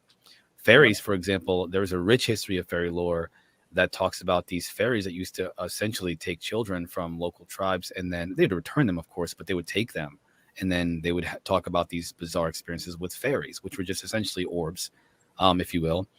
There's a rich history of that. I think that I honestly just think that these are all byproducts. I think they're all byproducts of the phenomena, and I think it's all the same thing. I do not think that there's a separation between what we call cryptids, if you will, and the UFO phenomena. I don't think there's a separation. They may seem that way, and this is my perspective, by the way. This is not the gospel, but I think that if you look at the history of contact with this other phenomena, other than the reality we experience every day, it's all connected in some way. In some way, it's all connected. So, yeah. Well, I certainly get that question a lot, and I totally agree. I'm kind of on the other end there. I think we are dealing with extraterrestrials. I think Bigfoot's a Bigfoot. I really do. I think they're yeah, but I just don't know what that is. What is it? Is it theirs? You know, is it Symmetry in theirs? the universe. Everything is related to everything. We all, if you're alive and breathing, you have DNA, and every entity in existence has DNA, and it's all related DNA. We're all related to one another. It's the same kind of life existence DNA, and we just know it. We're all part of the same thing. The third dimension here, where we're all stuck right now, is a place for us to come and learn and employ what we learn, so that when we leave this dimension and go back out, we're taking with this personal, employable existence understanding of what it is we already know. In source, you know everything, but how do you use it if you don't know what it means or how it exists? So we come here to employ that and then take it back with us. It's important to understand that, you know. It really is. I mean, you can't. Here you are. I'll give you, for instance, here you are in source, right? And you don't really have a body. You can think about anything you want to. You can do anything you want to. You're capable of almost being able to create things. And yet, how do you do that? You don't know. And you don't know what will happen, you know, because the pendulum swings both ways and the pins fall down and the ripples go through the water. Those are all things that we learn here to make us understand for every action, there's an equal or opposite reaction. And we have to learn that before we employ it. And you can't do that without this experience, period, at all. Okay. I'm bringing up another question. What's up, Michael? Hi, Michael. Hi, Michael. Michael Kennedy has a great question, and I certainly have thoughts on what are the group's thoughts on the upcoming congressional hearings. I will let you start, Marquise, unless you want me to. I've spoken about it exhaustively, but I'll tell you this. I'll be live streaming it. I hope you guys will be too. I will say this. I think that the people behind this hearing, Tim Burchett, Luna, and you know, all of the players in the field know what they're doing. They recognize that they can't do the same thing, this dog and pony show what they did before. They can't keep doing the carrot on a stick.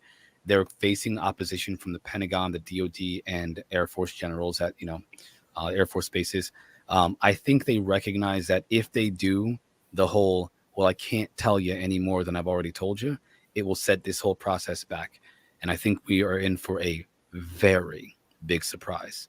But I will tell you, none of you will learn anything that's new because we're already involved in this topic. We are going to get confirmation of things that we thought were true. We heard about grapevine, there's speculation and lore. We're going to hear some stuff there that is going to confirm definitively what we've suspected. This hearing is not just for us. It's mostly for the general public to become more aware of these topics and to make it real for them, because there are still people who don't even know who David Grush is. They don't know who Russ Coulthard is. They don't know who Lou Elizondo is. They don't know about the DOD publishing a UAP assessment 3 years ago. They don't know. 2 years ago, sorry, now. They don't know. And they don't know about David Fravor and Ryan Graves. So I think that this is going to be one of those things that definitively turns the tide of what's happening right now with disclosure. I love it. Yeah, I sure hope so.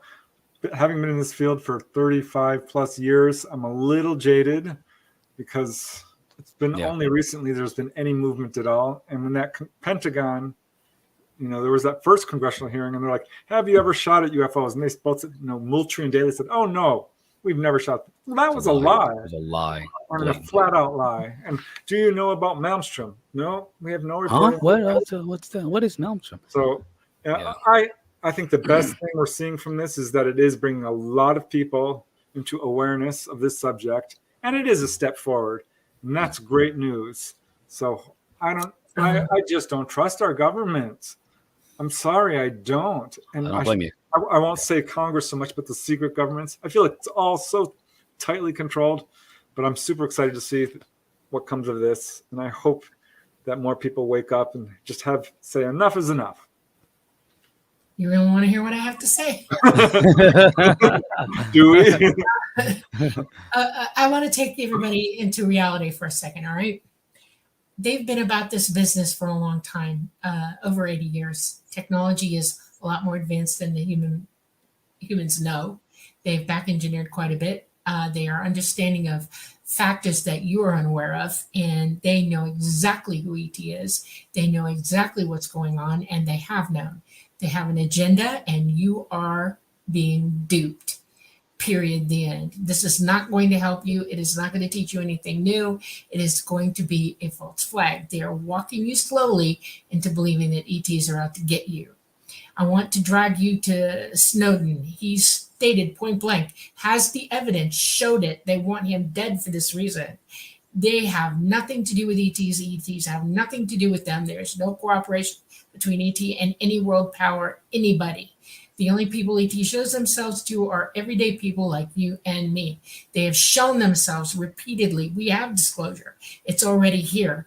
And what you're going to watch is a dog and pony show to make you believe that you're in danger. This is national security. They have a space force, and the agenda is seriously not pretty. And I'm not going to say it right now. I don't have to. Too many people have heard me talk.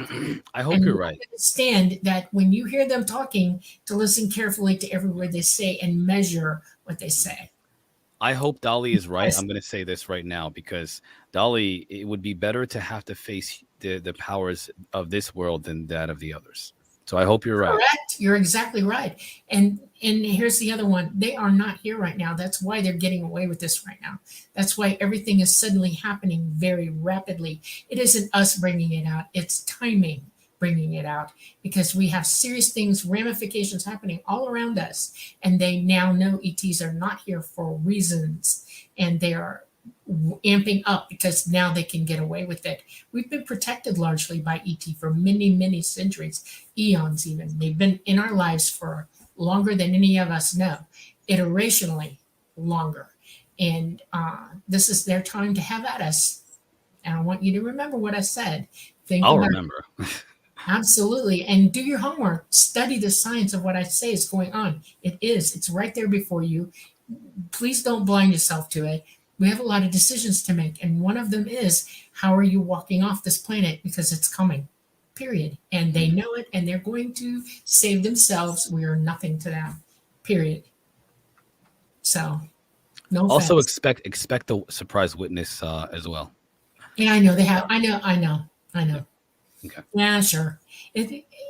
Mark my words. I'm not as jaded as you guys are. Just so I'm so glad that I came in at this time because I wonder how I would feel if I've been doing this for as long as you two have, and then this is coming. It's it's all about national security. Yeah. They're going to consider ETs dangerous, deadly, and a national security threat to everybody, to our airways, everything. False flag is a big buzz in this field right now. We're going to see it, I think. I hope you guys are right. Yeah, as Red Peanut says, we have kickback UFOs. How much is them and how much is the ETs? That's an important thing that we need to consider. Yeah. There was a comment made recently. I rewatched this documentary where there was Ralph Blumenthal and Stan Friedman and all. They were kind of mentioning how there's them, there's us pretending to be them, and there's them pretending to be us, pretending to be them. How do you make sense of it, right? It's No, like, you oh my don't. gosh, No, it's insane. It's insane. Intuition. Right. We all have real chances on our side right now. If we all just stick together and work this out and just let the powers to be that know that it doesn't matter what's going on or what's happening all around us. We're facing things that we should work together for. That's what we should be pushing them to go yeah, for. Okay, 100%. period. That is the most important thing we could all be doing as far Yeah. as the government. And every time you run to their bandstand and sit there entrapped by what they're saying, you're not thinking that and you're not doing that. And it should be, this is our number one goal in life right now. Sustainability, making our lives okay, understanding what's coming. Don't die stupid. I'm not kidding. You know, That's awesome. just don't. I love it. I love it. Okay, we're wrapping up for the last 5 or 10 minutes here, so I'm gonna pop a few more questions in if I can. And here's an interesting one from Jay Yarbrough Music. Question to the panel: does it feel that those with higher ascension, those with ego naturally under control of allowing kindness, may be less likely to have ET experiences? I'm gonna say no. Yeah, look at me, guys. Come on. Well, I'm a pretty to be honest, I'm a very soft man. Like most people would say, this is gonna sound again. I'm gonna sound like an a-hole. There's a new word nowadays. I think it's called Sigma, right?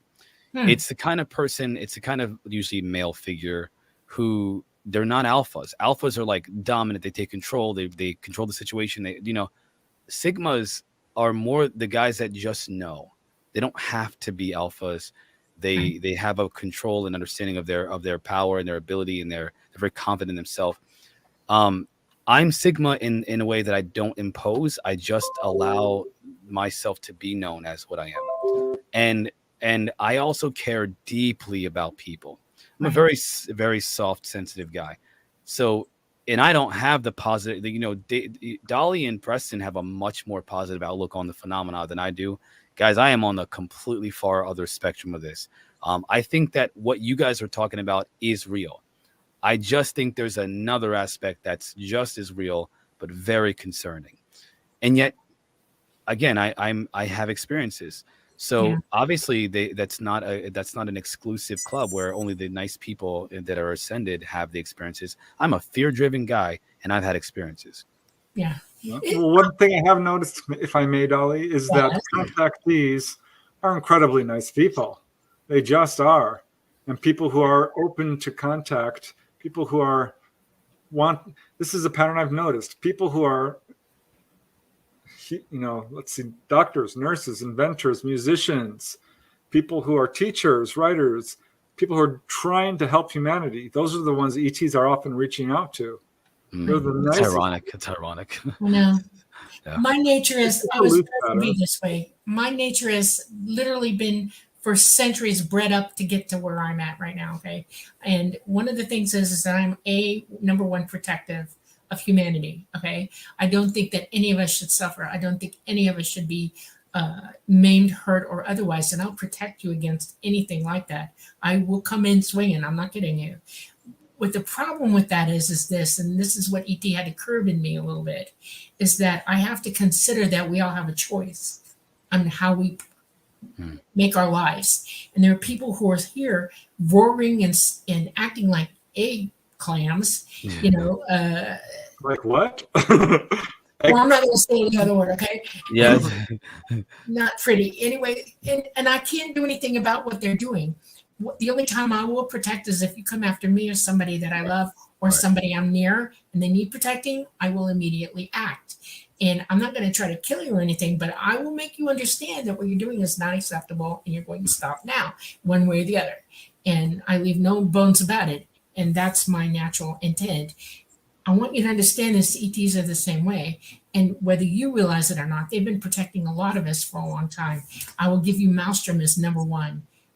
Maelstrom made a huge show of that to make sure that the powers that be here understand that what they're doing is wrong, and they will shut them down if they have to.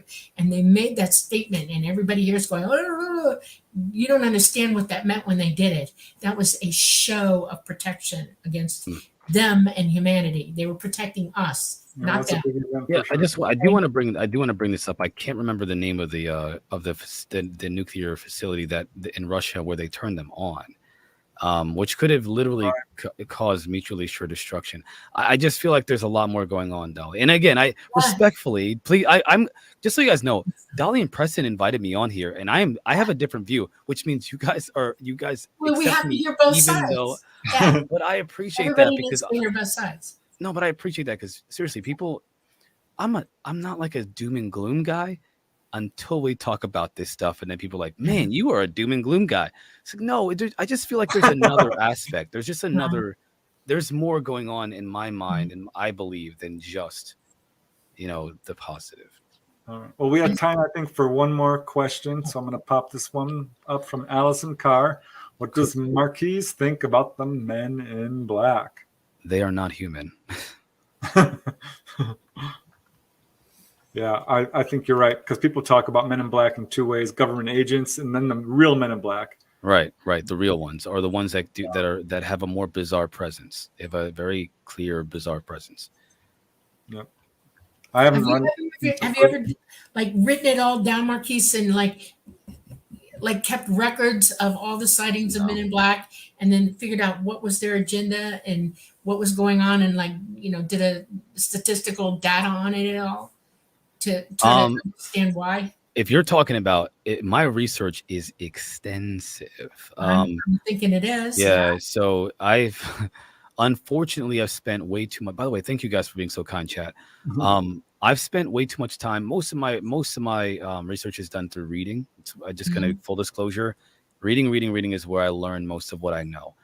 Only this last year has it come from studying. What's up, UAP Slaves podcast?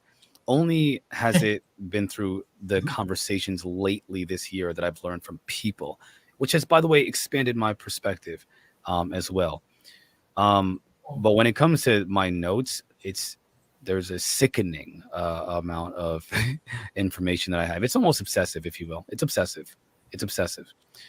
Because I want to understand. And you're trying to figure it out. Yeah. Well, we're going to have to wrap it up. So, Marquise, do you have any social media handles or any events or anything you want people to know about? Yeah, I would say if you guys want to, the best place to check me out is on Twitch at Dimensions of Reality on Twitch. But I am also now, and by the way, this is a new thing, on YouTube as Dimensions of Reality podcast. They are both all one word. So Twitch Dimensions of Reality, and then YouTube Dimensions of Reality podcast. That is where you guys can hang out with me. You can chat with me. I talk to the audience. We have conversations. And by the way, my audience, they always tell me I'm wrong. So we have fun with that too, guys. That's fun. Michael keeps asking me about the schoolyard encounters. I would love to talk. I'm going to have to do a whole show on the schoolyard encounters. I'm going to bring on some witnesses. But yeah, I want them to talk to Congress about them. I'll talk to Congress, sure. If they invite me. There's a lot that you have. You have a lot of again, those accounts, man. Those encounters are important. All right. Absolutely. Well, I guess we're gonna have to wind it up. Thanks so much, Marquise. Marquise. You were super awesome. It was a real pleasure. Yes, we'd like you to come back. Okay. Yes, the answer is yes. Very Thank you, guys. Yeah. All right, Dolly, you want to take us out? Yes, thank you all for coming to the Light Gate. We love you all. Thank you for all your comments and working with us in chat.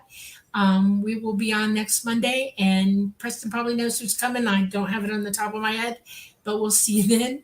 Thank you, New Orleans United Public Radio Network 107.7 FM and United Paranormal Radio Network 105.3. Thank you all. Good night. Love you.